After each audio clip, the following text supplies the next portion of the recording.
Makanya santri itu kalau ketemu cewek kamu bilang, non mati ketemu bak saja dibaca iklab, masa aku ketemu kamu tidak ijab lah, gitu seharusnya.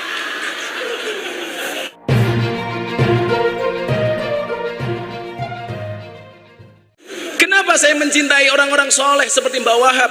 Imam Syafi'i mengatakan, uhibbus solihina walastu minhum la'alli an anala bihimus syafa'ah wa akrahu man tijaratuhul ma'asi walau kunna sawa'an fil bid'ah. Aku mencintai orang soleh walaupun saya bukan merupakan bagian dari orang soleh. Tujuannya apa? La'alli an anala bihimus syafa'ah, supaya saya mendapatkan pertolongan kebaikan dari orang-orang soleh. Makanya Bu Gubernur, saat dulu saya masih mahasiswa, saya sering belusuan ke Doli. Yang saya sebenarnya usul waktu itu dengan Pak Wakil Wali Kota, saya bilang, Mbok Doli namanya diganti nopo Gus? Alfa Doli, biar lebih keren dikit lah. Yang dulu saya itu masih mahasiswa Kiai, saya udah belusuan ke Doli, karena saya masuk ke lokalisasi Nyuwun Sewu sejak tahun 2000, saat umur saya masih 19-20 tahun. Waktu itu kemudian ini saya sampaikan kepada mereka, kenapa kamu harus ngaji? Kadang-kadang saya berikan kisah terhadap ulama-ulama yang harus kamu mengerti. Alasannya ini, uhibbus solihina walastu minhum. Kita mencintai orang soleh walaupun kita bukan merupakan bagian dari orang soleh. Tujuannya apa? La'ali an anala bihimus syafa'ah. Saya pengen mendapatkan syafaat dari Mbak Wahab. Apalagi jelas yang nasabnya bagus. Walaupun kemarin saya dihajar sedemikian rupa gara-gara saya ceramah di gereja, diasar miftah nasabnya orang jelas. Saya mikir Pak Kiai, ternyata persoalannya bukan masalah nasab, tapi masalah nasib. Karena nasab tidak berbanding lurus dengan nasib, apalagi dengan nisab. Persoalannya bukan di masalah pendapat, tapi masalah pendapatan. Jadi aja, saya dari dulu bilang, a'rifu angsabakum tasilu arhamakum. Pentingnya nasab hanya itu. Karena menurut saya lucu ketika kita menggambarkan mbah-mbah kita luar biasa, sementara kita hari ini bukan siapa-siapa. Harusnya malu ketika kita membaca manakib mbah-mbah kita yang begitu luar biasa, sementara posisi kita hari ini tidak bisa apa-apa. Makanya kemudian Imam Al-Ghazali mengatakan, sarafun nasab min salasi jihadin. Kedudukan nasab itu minimal ada 3 sisi menurut Imam Syafi'i, Imam Ghazali. Idaha yang pertama, al-intiha ila sajarati Rasulullah sallallahu alaihi wasallam fala yu'adilahu syai'un. Yang pertama adalah nasab yang langsung terhubung dengan Rasulullah. Ini enggak ada lawan kata Imam Ghazali. Tapi perlu diingat, kok lama-lama saya mikir begini ya, saya diundang sama MNC Group untuk berbicara waktu itu bagaimana kita bersikap kepada para habaib. Orang mengatakan orang NU tidak menghormati habaib. Kamu salah. Orang Indonesia belum kenal habaib. Habaib datang ke Indonesia, yang ngopeni itu orang NU. Orang NU. Jadi kalau you mengatakan orang NU, orang NU tidak mencintai habaib, dan kamu mengajarkan kiai-kiai NU untuk mencintai habaib, itu sama halnya Anda ngajari bebek berenang. Bebek berenang.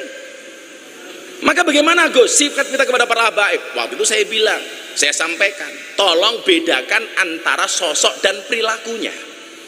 Sosoknya wajib kita hormati. Ahlu Baitul Mustafa tuhuri, mereka tuhur, tetapi perilakunya tidak harus dihormati, tidak harus diikuti. Maka kemudian dalam kitab taklim kita mengenal istilah al-hurmatu khairum minat ta'ah. Hormat itu harus lebih didahulukan dibandingkan taat. Kalau memang perilakunya tidak sesuai, kenapa harus kita ikuti? Saya dibilang katanya su'ul adab. Dari mana saya su'ul adab? Contoh begini, al-hurmatu khairum minat ta'ah. Ketika Pak Kiai Marzuki sholat subuh sama saya, Miftah kamu ngimami sholat, saya bilang sama beliau, boten Pak Kiai. Begitu saya jawab boten, konteksnya saya tidak taat sama beliau, tetapi ketidaktaatan saya karena hormat sama beliau. Ibu-ibu di pagi hari masak, suaminya lagi macul, Pak sarapannya pun mateng, ayo sarapan. Suaminya bilang, pun ibu rien, jenengan rien nih. Kalau Anda memahami kalimat ini, al-hurmatu khairum minat ta'ah, harusnya apa? Boten kulon nunggu abah. Orang kok pon Bu jenengan riyen, oke iki wong wedok ceniningan namanya itu.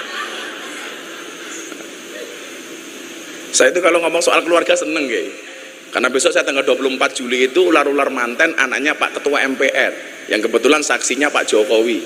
Nah, Pak Jokowi itu lucu, diundang untuk saksi nikah di pernikahan anaknya Pak Bamsud. Beliau bilang, ya sudah saya datang, tapi yang nasihat pernikahan Gus Miftah saja ya. Karena saya bilang Bu, suami yang baik itu banyak mendengarkan pendapat dari istrinya, dan istri yang baik banyak mendapatkan pendapatan dari suaminya. Nanti santri-santri di belakang tuh seneng banget itu. Makanya santri-santri kalau seneng sama cewek pilihannya satu di antara dua, halalkan atau tinggalkan. Oh.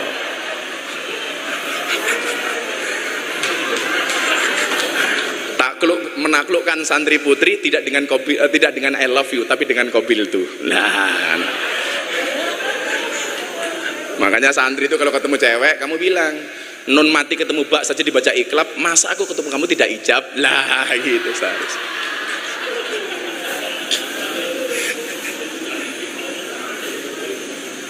Jadi perilakunya tidak harus kita ikuti. Kalau memang kemudian perilakunya tidak sesuai ya jangan kita ikuti. Dalam beribadah contohlah kita banyak menggunakan pendapatnya Syafi'i. Begitu kita tidak menggunakan pendapatnya Imam Malik, bukan berarti kita membenci Imam Malik kan? Bukan berarti kita membenci pendapatnya Imam Hanafi, walaupun kita menggunakan pendapatnya Imam Syafi'i. Loh, tapi kan sekarang lagi ngetren Gus, ada kriminalisasi ulama. Kriminalisasi dari mana?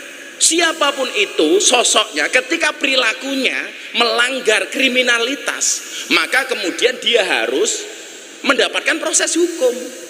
Entah itu habib, kiai, pejabat, semuanya sama. Sosoknya nggak pandang bulu. Kalau kemudian melanggar, ya harus ada proses hukum.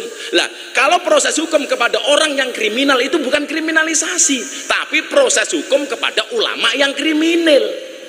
Kalau kata Kiai Marzuki, kriminalisasi ulama itu ngundang kiai pulang tidak diamplopi. Lah itu kriminalisasi.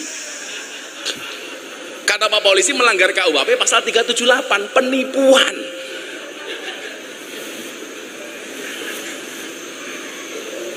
Kok gampangnya kita mengatakan kriminalisasi ulama?